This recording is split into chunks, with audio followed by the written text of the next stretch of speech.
Oh, I left myself Yeah, on mute. yeah, I left myself on mute, man. I was about Well, to. let me rerun it. Welcome to podcast episode 26 with Vivek Vanwari, founder of Sales Therapy.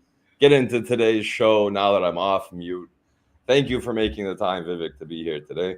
Absolutely. I was at Barcelona airport in transit, and there was this guy wearing a shirt called "You're on Mute," and I thought that was like the funniest shirt on the planet. We spent like last 4 years is like saying that, "Hey man, you're on mute. Hey man, you're on mute." Yeah, I mean, Fantastic. hey, we all still make mistakes. We're all humans. It's funny you mentioned funny shirts because I was traveling today too, and I saw a guy with a shirt that says, "If everything's going, what was it? If nothing goes right, then you go left." And I was like, not a bad shirt." So. All right, Vivek, let's get into it. How did you get into logistics? What was the start to your logistics career?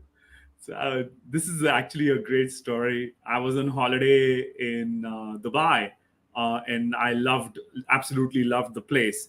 And I was like, I'm going to look for a job over here. I walked into a freight forwarder's office without any appointment or anything. And just say, And "Hey, give me a job, man." yeah, and the reception at the front desk was on the phone, so she just waved me in, just one of those things, and I walked into the sales manager's office and I put a copy of my resume. It's like I would like a job in sales, and Okay, he's but let's hold up a second. How did you hear about freight forwarding?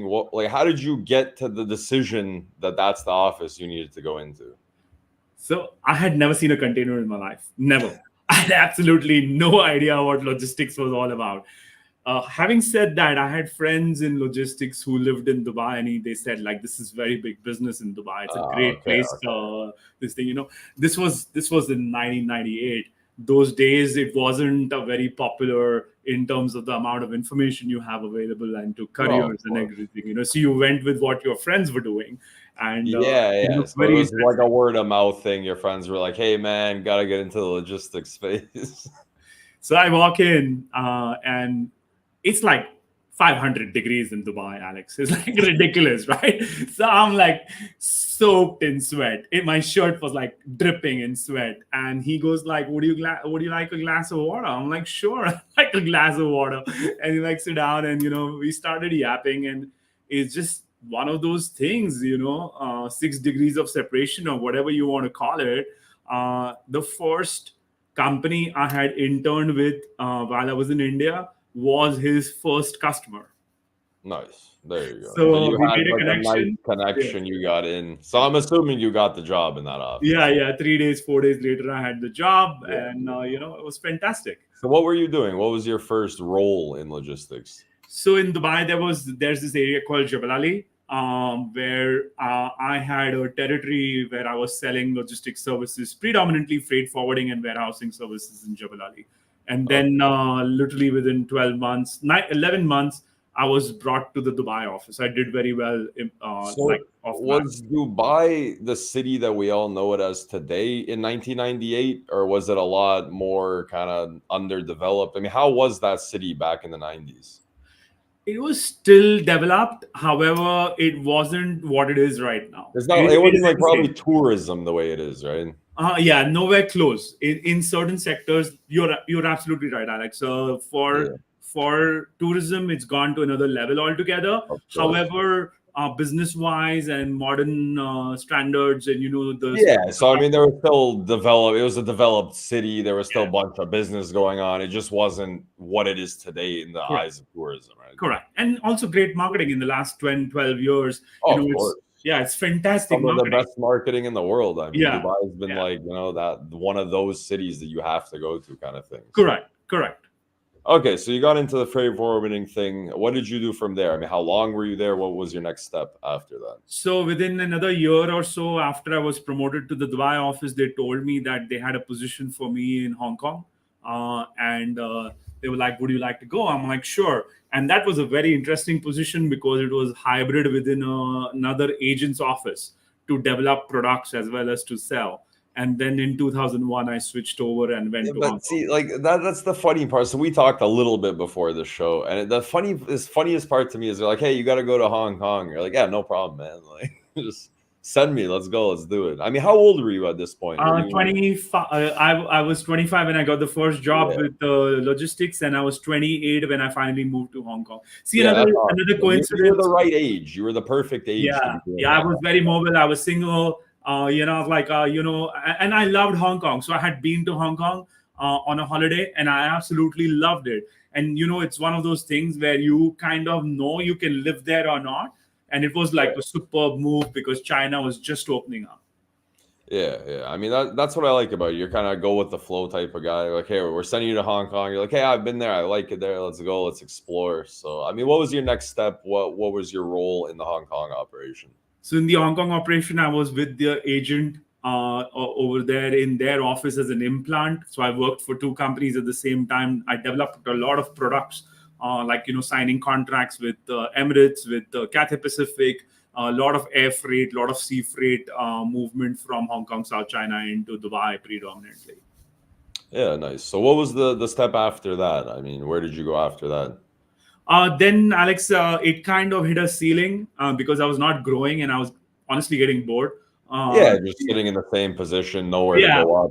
things Just were extremely good. I was like really doing extremely well. I carried 11% of the entire company's freight by myself. And that was I was like I was bored, so I told them. I put my hand up. I'm like bored. Give me more stuff. And then they sat over it for 6 months. And I was like, okay. So then Nagel actually had a position open. That was my only application in the last 21 years. So I applied for the job, got into Nagel in 2004.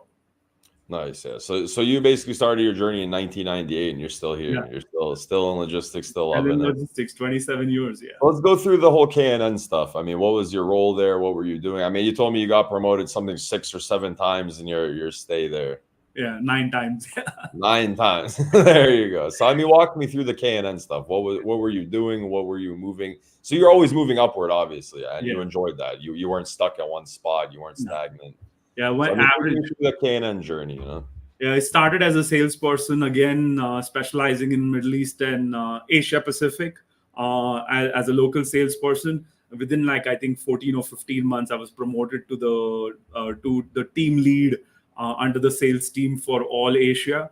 I did that for a couple of years before being promoted to the branch sales head. So Hong Kong had about 30 people at that time. I took over the entire customer retention and sales piece, and then I brought that up to like when I left. I was the general manager for all of South China and Hong Kong for the whole sales team. I had about 110 people with like 5 branches here. Yeah, I mean that's just absolutely insane number. So you were in sales pretty much your whole career. I mean. Yeah, yeah, 90% of my career. All right, beautiful. I mean, let's get into then, a sales type of question somebody sent into us. What are some of the best ways for a broker or asset owner to sell to a freight forwarder in the sales arena? That's an excellent question. I actually get that quite a bit. I have a few recommendations here. I'll talk through a couple of them. So first is you have to understand the DNA of the freight forwarder. Every freight forwarder has a specific DNA and a need, and that's how you make that bridge. That's how you make the connection. You don't go in without fully understanding the DNA of the freight forwarder. A freight forwarder who has $5 million worth of business and a freight forwarder who has $50 million worth of business is a totally different DNA. It's a Not the totally same different DNA. It's same not the same thing. situation. You can't just go with that. Oh, I'm a homogenized product. I have this brokerage service, or I have this dray service from LA, and I will do the same thing. It doesn't work like that. Yeah. Yeah, you need to have like a tailored approach to every situation, right? Correct. Then comes a point where you have to clearly understand where they are struggling. So there are certain areas which are common for freight forwarders to struggle in. See, they have a lot of deliverables to their shippers, to their consignees, and you have to be able to match that because their deliverables are your deliverables. So if you understand the pain points, if you understand the need for visibility, if you understand specific KPIs that the freight forwarder has promised to their own customer, you will be able to actually sell to them better.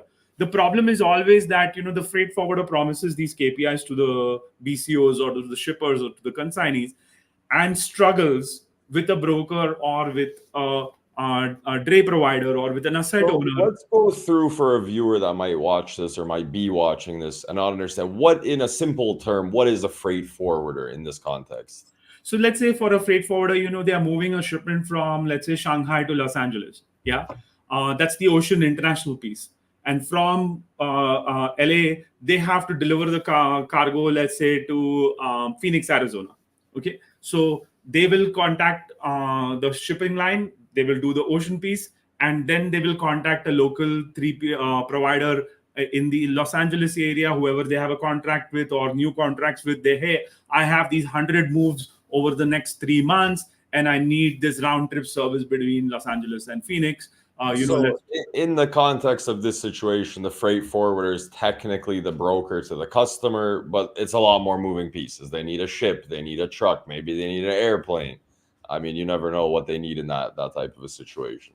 So there is a technical this thing. The freight forwarder is not technically a broker, because in a freight forwarding parlance, a broker provides full transparency for the cost, whereas a freight forwarder does not have to do that. So a freight forwarding brokerage service is a different license, and not many people are doing that. So it's slight technicality over there where you There's some legal terms we got to get into. Right. Let's stay away from me using the broker word. They're Right. freight forwarders. Let me keep myself out of trouble here. Correct. So let's get into some pain points. You mentioned pain points for a freight forwarder. What are some pain points for a freight forwarder? So, fraud is quite prevalent, correct? I mean, yeah, in the whole market anyway. in the whole market. Now, what happens is the credibility of the freight forwarders is at stake depending on the provider that they use. So, a decent freight forwarder will have a very detailed, granular assessment of who they're using, right? So, what I recommend to every freight broker or to a drayage provider is uh, uh, get talking to one or two freight forwarders and build a system in place where you have a very, very good response back to the freight forwarder, because certain responses are going to be standard. What's your insurance, what your liability coverages are, what is your visibility tool like. Some of them are very, very clear. And what is your response time? Like, for example, a common problem in the industry is where PODs are always late. So what are you doing as a freight broker to actually get PODs on time? So basically, what you're saying is that you can't really say too many things when you're presenting yourself to a freight forwarder. It's better to say more than it is to say less, right? Correct. Let them tell you what they need on a holistic, larger point of view. Second part, you will have, let's say they are getting a customer. Yeah. So give them the room to tell them, okay, you're getting this ABC Limited. What are the specific requirements for these ABC Limited, so that I can actually customize my solution to yours. So the more longer term relationship you want to build with a freight forwarder, you must give them account level service that this customer has this specific need. This is what I want to do. Yeah, okay. So, I mean, what are some other things? Obviously, identify the pain points, obviously present your company and your operation in the best possible way with as much detail as possible. I mean, what else could somebody want to do to sell to a freight forwarder? So one thing that happens is problems. Yeah. I mean, it's not a matter of if, it's just when. Every shipment has a problem. I have this saying: every shipment has a problem. Anybody telling you that they are perfect is absolute BS. There is no such thing. Every shipment has a problem. So your ability to communicate extremely promptly determines, or rather differentiates you from being excellent or being terrible. Now, this is where you have to patiently wait for your business with a freight forwarder. You're not going to get their entire business. They're always going to use 3, 4, 5 providers. And your job is to increase the share of wallet. So the moment the problem happens, sometimes, or not sometimes, 50-60% of the time, in my experience, Alex, people tend to make excuses. They try to cut corners. Oh, I'm not going to spend $200 to sort this out. I'm going to call you. You owe me $200. Or sometimes lie about the chassis availability. A myriad of issues. Here is where, if you are very honest and upfront, and you know what, I'm going to eat this $250. Don't worry about it. Give me another 5 loads per day. You know what's going to happen? You're going to get another 50 loads. Yeah, of course. I mean, that's the thing. There's always that saying from a TV show. I think it's Bar Rescue. You know John Taffer, that Yeah, show where he yeah, rescues all the yeah, bars. I yeah. used to watch that when I was younger, man. And he's always like, "You guys are penny smart but dollar stupid." He's like, "You're trying to save 3 cents, but you're losing $20." Like, Exactly. so I mean, that Exactly, saying, Alex. penny smart, dollar stupid, that just Yeah, stuck with me my whole life. That yeah. saying. Like, I Exactly. mean, So on a single file level, I get it, man. I've been a P&L owner. I get it completely. On every file level, you want to make money. It's a low margin business. However, look at the big picture. Look at the long term relationship. Go a yeah. little bit out of the way to do this, and suddenly your share of wallet does go very, very high. Yeah, I mean, I always look at businesses like you're not losing $200. You're just gaining future opportunities in business. And Right. in every relationship, there has to be a give and a take, right? Correct. And I've always been bothered by doing business with people that are like penny pinching. Like I used to have a friend growing up who would like send me like Venmo requests. I mean, in Canada, it's not called Venmo, but Venmo requests for like $2.50 for a coffee when we were doing like a plumbing job. And I'm like, man, like what's wrong with you? Like just eat Correct. the cost here and there, eat it here and there. And when you look 5 years down the road, that 250 might have made you $5 million. You never know, right? Correct. Correct. Okay. I mean, I want to kind of get into the topic of what are you doing now and what is sales therapy? What is your current operation? What are you doing? What are you involved in? What's the goal of it? So, Alex, what I realized, during my whole tenure, was that there were hundreds of companies out there who could not quite, build a sales team, or they had a vague idea about how they want to scale up. Their go-to-market did not match. The concept was that, let me hire 3 salespeople, and automatically I'm going to get 3 times the more business. Let me hire 10 people. I have $1 million in budget. I had a very profitable 2 years. Let me spend that money in salespeople, and it's going to 10x my business. There is no such thing in our business. You have several moving components in your business that actually determine how well you're going to do in capturing market share. This is where I come in. I remove the experimentation.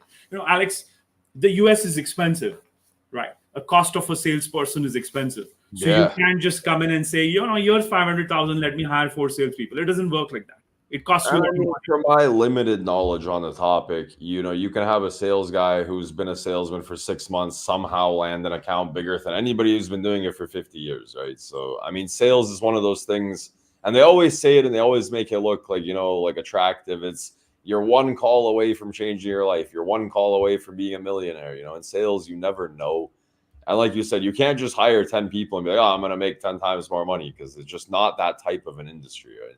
There's an old saying, Alex, death in customer, you have no control when it's going to come. Not to sound crap here. Oh man, yeah, I'm gonna remember that one. Death and the customer, man. I have no way of knowing. No way of knowing. Okay, so what's sales therapy's main goal? I mean, what's your kind of like elevator pitch on sales therapy? So my suggestion to customers is, you do not want to experiment, and you do not want a long gestation period. If it takes your salesperson to settle down into your firm for 6, 7, 8 months, this is where I come in. I use my 27 years of experience to bring down that gestation period down to a few weeks or a few Yeah, I months. mean 6, 7, 8 months. I mean, I've been over that topic on sales in my previous podcast where it was like, how long of a time period should a salesperson have to adjust to a new operation?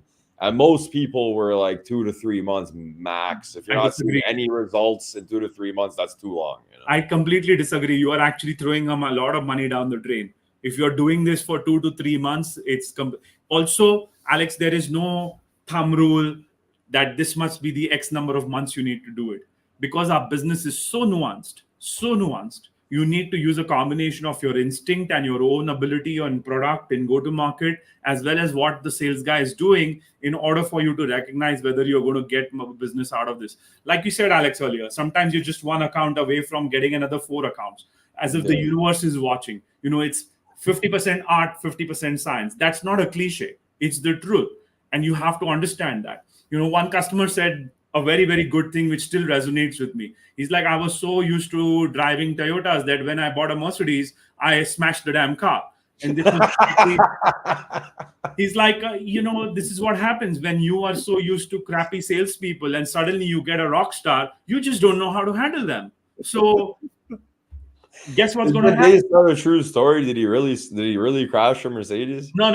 This was his experience when they hired a salesperson. Ah, okay. So it wasn't a true story. No, but he was basically saying this. No, I From, yeah, understand the yeah, yeah, point of the story, but I'm yeah, yeah, yeah. asking, did he actually Yeah, crash a he Mercedes? hired a very, very big salesperson, and that salesperson was gone in 4 months' time. A lot of money gone. Yeah, no, I love that saying, man. I'm so used to Toyotas, I just couldn't handle the Mercedes. That's a great one. I mean, so sales therapy, your main goal is to help businesses scale, maybe help them build sales teams, maybe come in and help them just perform, just all around the sales team, correct? So not just the sales team, Alex. This is also a bit of a misnomer in our business because it's also got to do a lot with customer retention and your product.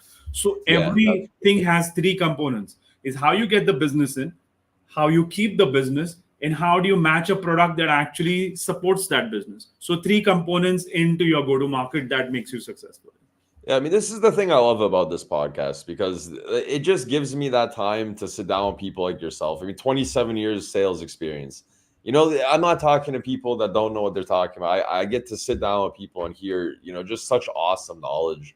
And I love to be able to put it out there. I can make the clips of this and people like this knowledge lives on forever, when we Right. have these conversations, which is something that Absolutely. I love about this platform. Absolutely. That's one of the reasons I started on myself. I get messages from Nigeria. Hey, I looked at your blog. I had these 5 sentences. I memorized them. I actually tried them in front of the customer, and it worked.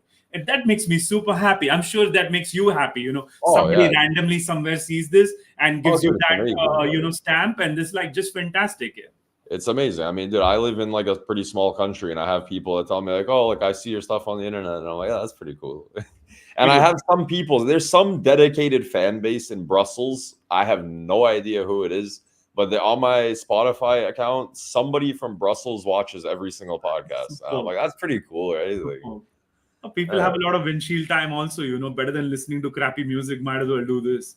yeah, I mean, when you're on like a long trip or something, better to listen to a podcast and learn something, Right. rather than just listening to music. And I mean, so what else do we need to talk about with sales therapy? What else do people need to know about your company, or maybe what should they know if they want to contact you regarding your services? I usually have a very blunt question. Let me ask you this, Alex.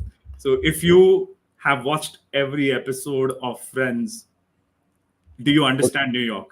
Which I haven't, but no. And like even if I did, I definitely wouldn't understand New See, York from that show. From the limited amount that I watched of it, the answer would definitely be no. Alex, what happens is a lot of people coming into the United States, setting up shops, setting up logistics companies, come with an impression of what and how it works in this country. Um, California has a bigger economy than Germany. Sorry, this is just So, still laughing about the whole friends yeah, friends yeah. question. So that's my question to them. You've watched every episode of Friends. Doesn't mean you understand New York. I actually was on a sales call in Iowa, and I lived in Chicago for so many years. And the guy in Iowa told me, "Hey, man, you don't live here. You have no idea what happens in Iowa." So, Fair. welcome to Iowa. But this is just the way it works. A business is decided and paid for in small cities that are not New York, not LA, not San Francisco, not Vancouver. North America is a different beast. So if Yeah. you're trying to come into the United States, or if you're setting up shop from West Coast to East Coast, also the what you need to do is totally different.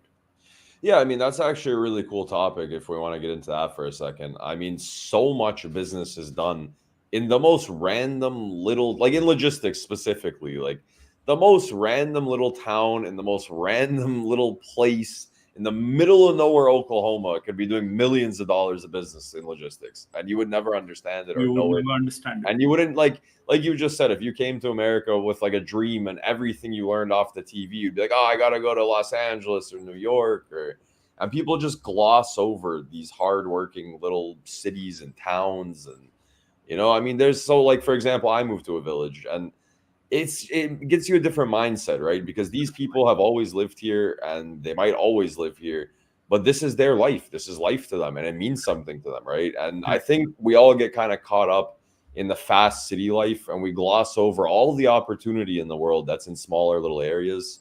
And I think that there's a lot to do in sales if you want to target smaller places, you know? Absolutely. And you don't have competitors there. Nobody goes Yeah. to the border of Iowa 10 minutes, 15 minutes away from the border of Iowa. I was the first sales guy with my first account that I got over there in a town nobody's ever heard of.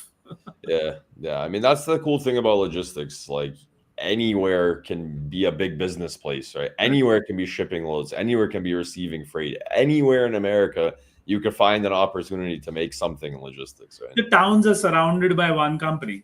Half the Yeah, yeah, town is yeah, yeah. Like they build a working for that town one around firm. around the like around the factory. Yeah, yeah, yeah. It's funny you say that because in the village I live in, it's actually the same situation. Like 80% of the village works in one like corporation, you know. Correct. So and like you have those like the mining cities, the gold like way back they've been doing this for centuries, you know, Correct. like Correct. so they build the town around where the work is. And Correct. unfortunately it sucks when the work dries up and then the Correct. town ends up suffering and Yeah, closing. it has a downside. You are absolutely right, Alex. The upside, though, is people are super friendly. They're the nicest people you will meet. Sometimes city folk are a little bit tough because they're getting bombarded with hundreds of calls, right? However, in the smaller towns, they are very, very friendly. They're very comfortable with you. They are very easygoing, and ice cream always help. Always get a tub of ice cream. So we got some sales stuff coming in from Vivek and myself. If you're a salesperson, go target some smaller places. Go spend. Don't even just target them to make money. Go spend some time in these Build a places. relationship, exactly. Go enjoy living or spending a week or a month in some smaller place. It really does clean up your mind, right? From It the does clean up fast your city mind. life and all Yeah, the noise and all the problems. And, correct. I mean, the small towns are awesome, filled Yeah, with yeah, opportunities. and carry peach ice cream.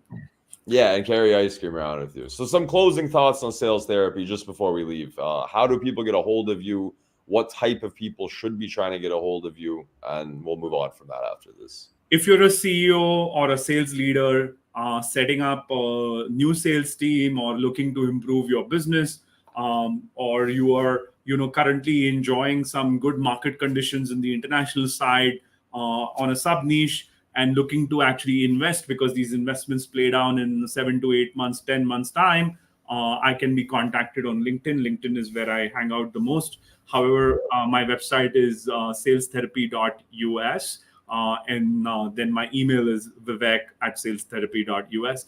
Shoot me an email or look me up on LinkedIn and DM me on LinkedIn. I'm always online on LinkedIn. So, I want to talk to you about that because you said it just now. So, LinkedIn is where you hang out the most, right? Yeah, That's the most powerful place. It's it the is the only most place powerful on the place. internet where business is pretty much done. I All mean, our industry, Alex, logistics industry, they are. YouTube is great also for learning, but most of our industry really professionally is hanging out on LinkedIn. a friend of mine was telling me, like 10,000, connections on LinkedIn is a lot more useful and powerful than a million on Instagram, right? Absolutely correct. Because those 10,000 or 5,000 or 2,000 people on LinkedIn are actually buying stuff, actually looking to get business done, actually have money or want to spend money. And, LinkedIn is just one of those places where you can actually conduct business. It's a Correct. business platform, right? Correct. Also, in terms of Alex, to add to your point, what you just said is also your professional persona. Today, for example, we want to have some fun, and video is very good for that. However, LinkedIn is where they really look at your profile. Even if you have just 30 seconds of somebody's attention, LinkedIn does tell you exactly what their pedigree is. Because there's also on LinkedIn a ton of people who don't know what they're doing. They have a lot of comments, they have good following, but if you dig into their profile, they have absolutely Yeah, if you actually start scratching at the surface, it starts to all kind of look very surface level information, right? correct. Correct. And it's very easy to write stuff, very easy to write hooks. But however, when you look into their profile and you dig through into their profile, you can easily make out that this person will be able to help you and you can do business with them or not. You can easily make that out in 60 seconds, actually.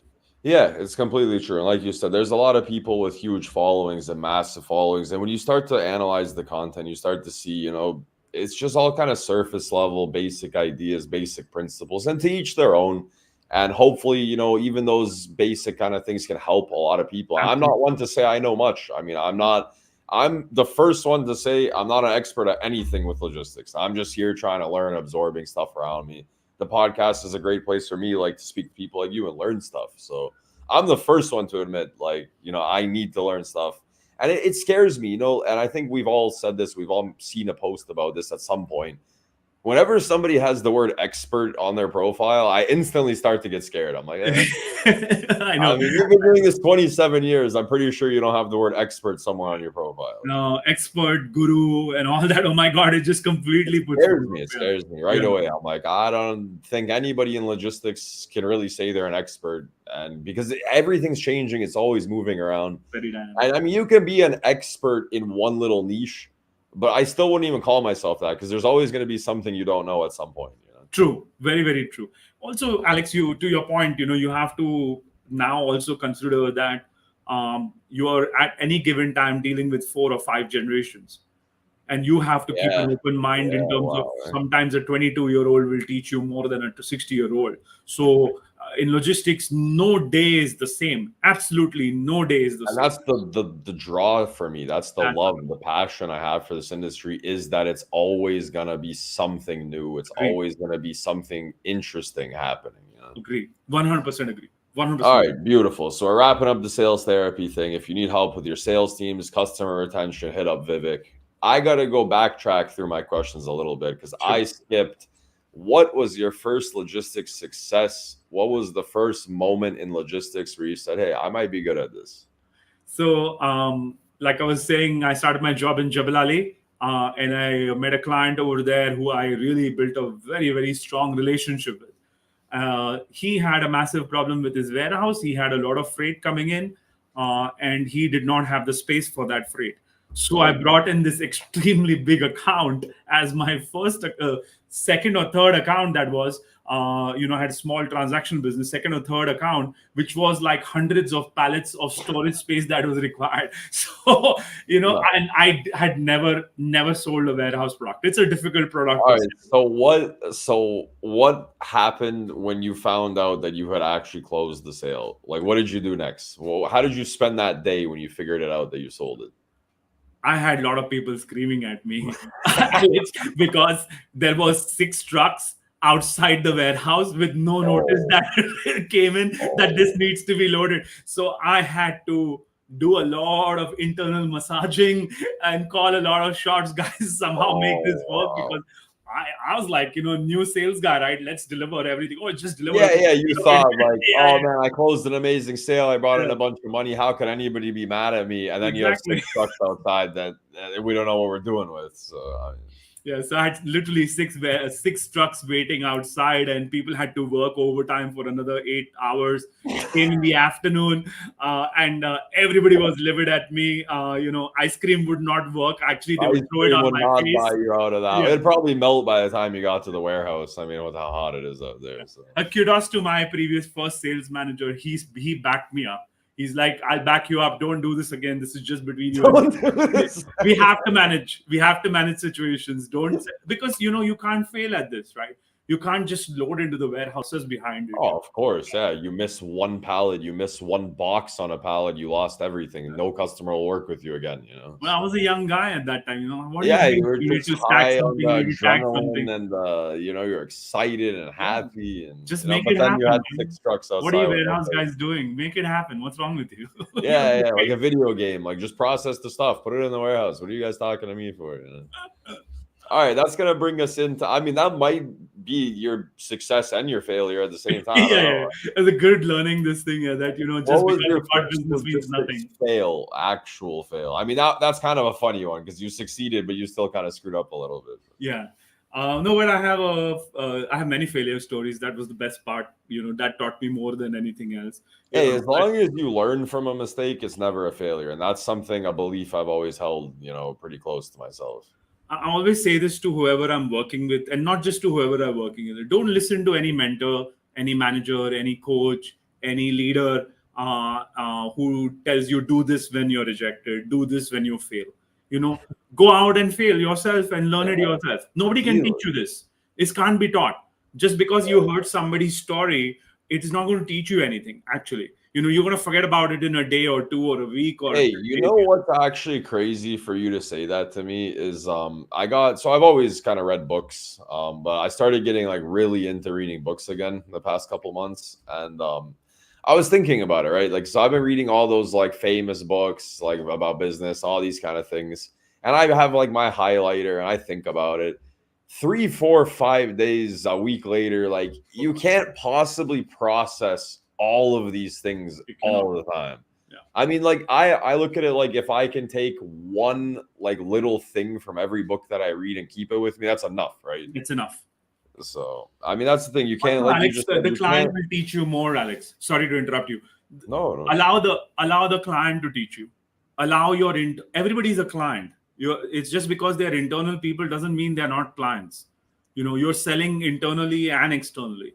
So allow them to teach you, where you will learn far more than any book or any coach or any guru or a mentor or me. Like what is critical is that some lessons are very, very hard, and you need to learn them early on. Once you learn them early on, you're going to accelerate your journey.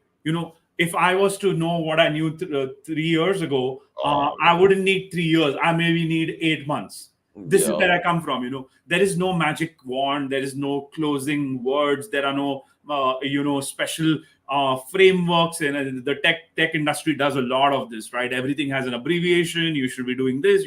Good luck to them, man. Our business is so nuanced, so nuanced. Be yourself. Just be yourself, and then suddenly business will come. It is a matter of time, not a matter of if. That's the thing. Everybody wants, the fastest way to lose 5 pounds. Everybody wants the fastest way to close a customer. And that's just kind of the way our society is at this point, where everybody wants, all of our YouTube The videos started gratification. becoming short form content, 10 Correct. second videos. And Correct. everybody just wants the most stuff the fastest way possible. And like you said, I mean, sometimes it's just you got to make some mistakes, you got to learn from stuff. And like you said, time is probably the best teacher of anything in any industry, right? Absolutely correct. Absolutely.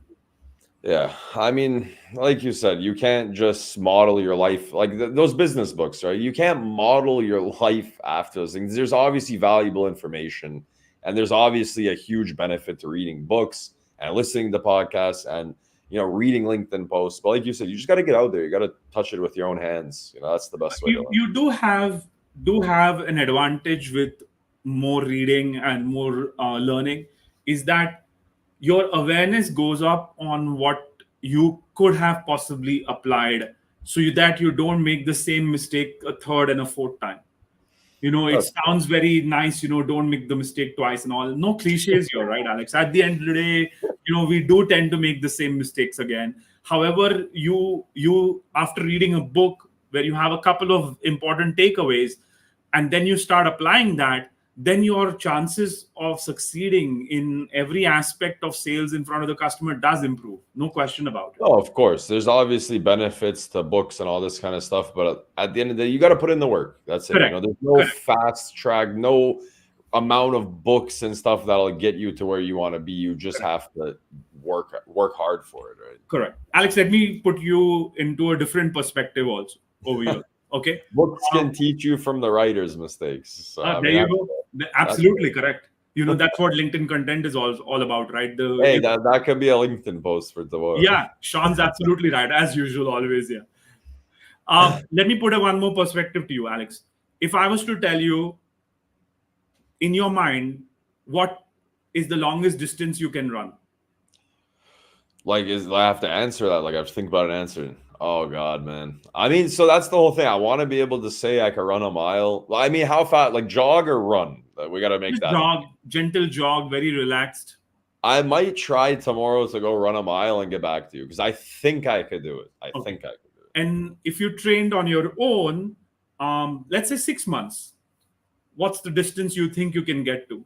Oh, dude, like if you gave me 6 months, I would hope to improve 1 mile a month. So that would bring me to between 5 and 6 miles, right? So a I 10K. have no clue if any of this Yeah. makes sense from No, an it actual does. It does make sense. standpoint. So does make sense, Alex. So this is where a good mentor comes in. You are thinking that I can run a 6 mile, 6 miles, which is 10K. A good mentor, when they come in and they actually build a framework for you, they'll show you how to run 100. So I ran a 100K ultra marathon. In Yeah. you can, I mean, I can stand up. I'm overweight, and I don't have an athletic body or anything of that sort.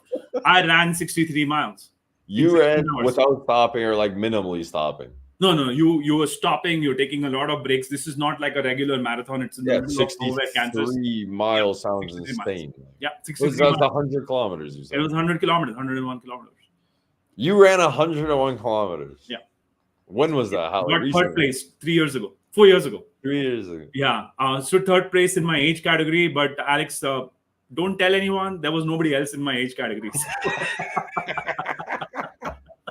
Okay. You've convinced me now that I'm gonna go see how far can I run tomorrow, and I'll come back to you with the answer. See, it's all about your mindset. This is where, in sales, I can do 100 loads a month. I can do 10 loads a month. The biggest stopping thing that is with Is 80% of yourself. the people I come across is your mindset that, oh, I can't go to this customer. They're too big. They have like $1 billion in freight spend. I can't go here. This is just not my cup of tea. So this is where having a really, really good mentor, a really good framework, whoever you are working with takes you to a level which you don't think you're capable of because you just can't see it that way. Yeah, like you said, I mean, the mind is your most powerful tool. It's also your most powerful enemy if you don't use it right. Correct. But also, it tips over with overconfidence, right? Oh, I can go run 100 Yeah. miles tomorrow. It doesn't work like that. No, yeah. It's a journey. It's a process. No, yeah, you can have a problem being underconfident and overconfident Correct. for sure. 100%.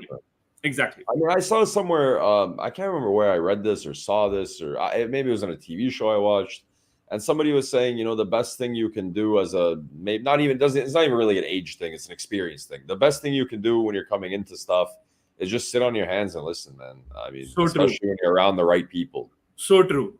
You need to eat the elephant. Yeah, I don't know. It's the cup that I seem to have around. It's like, well, it's Christmas in July, so there you go. Yeah, it's Christmas in in July. July is a thing. So I'm a big Christmas guy. So. There's actually shops in the Midwest where they sell Christmas stuff in July. No, this is so. My office actually today told me they're doing a Christmas in July party, and that's the first I've ever heard of it. So it's funny, 2 times now this is coming up in the same day. It's a thing. It's not a funny thing. at all. Apparently, it's a thing. Yeah, it's the first time I've heard of it.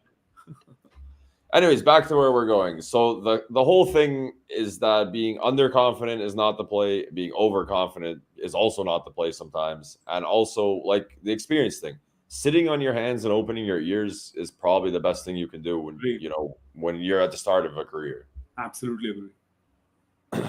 At any point in your career, it's not just at the start of your career. Well, we did go through the tips for how to get into freight forwarders, kind of eyes, and how to market yourself to freight forwarders. So if you missed it, I'll try to drop some clips about it. It's at the start of the show. But all right, Vivek, I want to get into, I guess we'll go with your craziest logistics story. That's what I want to hear right now. The craziest logistics story. Absolutely the most insane one. I mean, you had 6 trucks at a warehouse with no space to put stuff in. That's kind of wild. But I figure that you lived in Hong Kong. You lived all over the world. I figure that's probably not the craziest story you have in logistics. So 12 days into a new job at Kuehne+Nagel, I actually broke my CEO's hand. What? All right. I am not making what this. happened? I am not making this up. How did you do that? What did you do? So Hong Kong has these very tall buildings, okay? And what you need to do is to go to the restroom. It's one level in between 2 levels, 2 floors. So you have to come down half a level, and the restrooms are located at this half level. So there's a swinging like in door. An elevator or in a staircase? Correct. And at half level between 2 floors. So you are going to this level, and it's a swinging door. And as you may have noticed, I am very enthusiastic so, Did you so open the door way too I heavily? enthusiastically pushed the door, and at that exact moment, the Oh, CEO was actually pushing the door this way, and oh, the hand broke. you broke his I hand. broke his hand. And Oh man. Alex, it was the 12th day of my job, and there were 650 people in the whole building who knew my name by the end of the day. So, Oh. now I can laugh at it, but I was totally. I was like, hey, I need a pay rise, 100% sure. You're absolutely After right. 11 days, I need a pay I raise. want double my pay because everybody knows me now. I don't even need to establish my credibility over here. So what happened in the end? I mean, you worked there for like another 8 or 9 years, so clearly you kept your job. Yeah, totally. 17 years totally with them. And, I could laugh about it in a couple of weeks' time because I gave so much fodder to the whole team. I was like, oh, you're still here? I'm be surprised when you're coming in the office. Yeah, you're still here, bro. You broke his head. You're Yeah. still working here. Yeah. Like, And the CEO had already talked to my senior leader over there. It's like that new guy who came in, he just broke my hand. So everybody knew about me. It was hilarious. It was absolutely hilarious. wow. All right, I'm gonna start actually. I just thought about it. I mean, you have so much experience. You're such a cool dude. I might start asking this question to a lot of people. What's one piece of advice you would give to your younger self? Coming into logistics, regarding the logistics, not just life in general, but regarding logistics. Maybe something about training or just any general advice for somebody coming into the industry. Find somebody who's 3 years, 4 years ahead of you. Don't try to emulate them. Don't try to copy them. Watch what they're doing. And once you understand and get close to what they're doing, you will realize that the sheer number of chances, the sheer opportunity in terms of how much you can grow is insane. Find the right person who opens up for you. I'll give you an example of this, Alex. Starting out in the business, you have no understanding of 4PL, for example, fourth party logistics. Yeah, And then 4 somebody who is a specialist in 4PL, they're somewhere in a corner and nobody has any clue what these guys are doing. Okay. Really, nobody does. Lead logistics, oh my God, that's like rocket science. You have no idea. And then you sit down with them for 2 hours and they're more than happy in our business to always talk to you and help you and give you an understanding of that. And that opens your mind as to the opportunities, the sheer variety and the sheer number of niches there are in our business. You will Yeah. never ever have to look for a job in your whole life. I'm not particularly intelligent, or I work hard, but I'm not the hardest working person in the room. I'm the smartest person in the room for sure, 100%. And I'm not Totally. trying to be self-deprecating here or anything. I'm No, just but I mean, not. that's a good attitude to have, right? Like, I'm not the hardest worker, I'm not the smartest. I am who I am, and I try my best. That's Yeah, always like a good attitude to have in life. correct, Alex, and that was the key. I had nine promotions in 17 years because I just wouldn't take no for an answer, or Just consistent, man. yeah, Just consistent and just stay consistent. persistent, Yeah. and just wouldn't give up. Eh? I wouldn't come in at 60% and 70% on a single day. Yeah, every What is day. the Alex? What is the most underrated skill in logistics? Can you take a guess? I don't want to take a guess because I Take a feel like guess. I'm gonna make Right? it. No. I mean, honestly, if you ask me, the most underrated skill in 2024 in workforce is just showing up every day. That's- In logistics, it's being prompt. Being what? Being prompt. Prompt, yeah. Yeah. Yep. So if you are quick, if you are very, you're Yeah, always on your speed of feet. communication, speed of Your just speed of being communication. there and reacting to situations. That's the make or break between a good and a bad carrier. You need Exactly. So if you don't know, you don't know. You just say that to them. The moment you respond to the customer, you communicate to a customer, you communicate to an internal colleague that you are on it. And then when you say you're on it, make sure you're on it. Don't yeah. BS. Come back to them, because a lot of people will say they are on it and then they'll forget about it for And 3 then they days. disappear for like 2 hours or like 10 days. Yeah.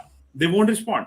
So this is where is really the differentiator. You don't have to be smartest. You don't have to know each and every aspect of logistics. But when you say you're going to do this immediately, then you get it done immediately. and then see the magic happen.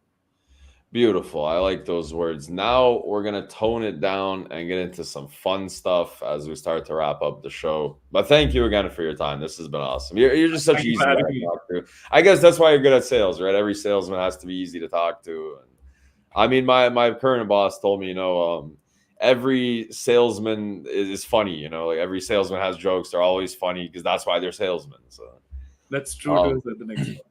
You I want to get you into don't want a hobbies. boring salesperson who's just sitting on the side. Yeah. Like you ever like get sold something by somebody and they're just boring and like not entertaining, not engaging, and you're not enjoying being there. I mean, they're probably not going to get your sale at that No, point. you're not going to get it. I want to get into hobbies with you because a lot of people have just been saying my hobby is work, but I don't believe that. What do Yeah. you do when you want to have fun? What's the weekend kind of look like to you?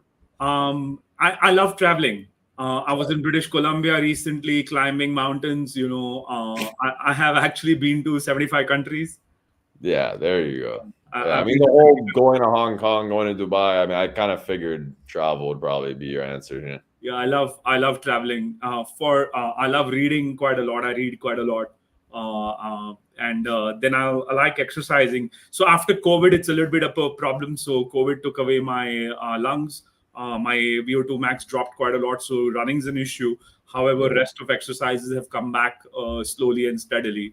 Oh, So that's I great. mean, spending time doing that, especially on the weekends where there's a bit more time. Yeah. Yeah, yeah, of course. I mean, I want to know from you books wise, because I've had this dilemma currently myself. So, I mean, business books are great and books that teach you something are great. But I also enjoy just reading like storybooks. Like I Yeah. used to like Clive Cussler, Dirk Pitt series. That's my favorite, Yeah, absolute he's favorite book. awesome. Dirk Pitt is like one of the greatest characters ever built. I It's agree. like Indiana Jones Yeah, meets James yeah, Bond. I mean, that was actually so Dirk Pitt, Clive Cussler. That book is the book that got me back into reading as an adult. My grandfather on my mom's side gave me the first ever book from that series. And I think I was like 17, 18, 19. I might have been 20. And he's like, just read this book. And if you don't like this book, then you can just tell me you don't want to read books anymore. I think I read the first 2 pages and I felt like I was there. I was like in a movie. I was like in the scene. And you're in the I scene. just fell in love with those books. So, anyways, regarding reading, do you read primarily like business books and self-help books, or do you kind of mix it up? Do you like storybooks? I mean, fictional works. 70% fiction, 30% is non-fiction. Really? See, that's great to hear. Yeah. So I just bought like the Hitchhiker's Guide to the It's Galaxy. I superb. bought some cool books, man. Yeah, superb. I like that. I like that. You've kind of put like a dilemma to rest. Like for me, I'm gonna read some business books, but I'm gonna read the books that I enjoy reading too, because You learn more from fiction books than you learn from non-fiction books. I mean, honestly, just reading is good for the mind. Yeah, Just it's excellent. relaxing and it keeps you sharp. So Alex, videos have come and spoiled it for us because you have somebody else's visual, whereas a book yeah, is your own visual. To what you said on page 2, you're in the book. That's basically creating your own visual.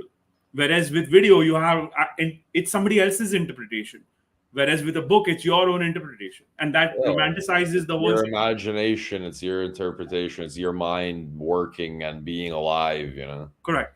Yeah, Absolutely. that's awesome. Yeah, but Dirk Pitt, Clive Cussler, Dirk Pitt. If He's anybody superb. watches, go read one of those books. Yeah, I've Especially if read you several read of the them. first 5 pages, and then you won't tell me you don't Yeah, like. I've read several Dirk Pitt novels actually. Yeah.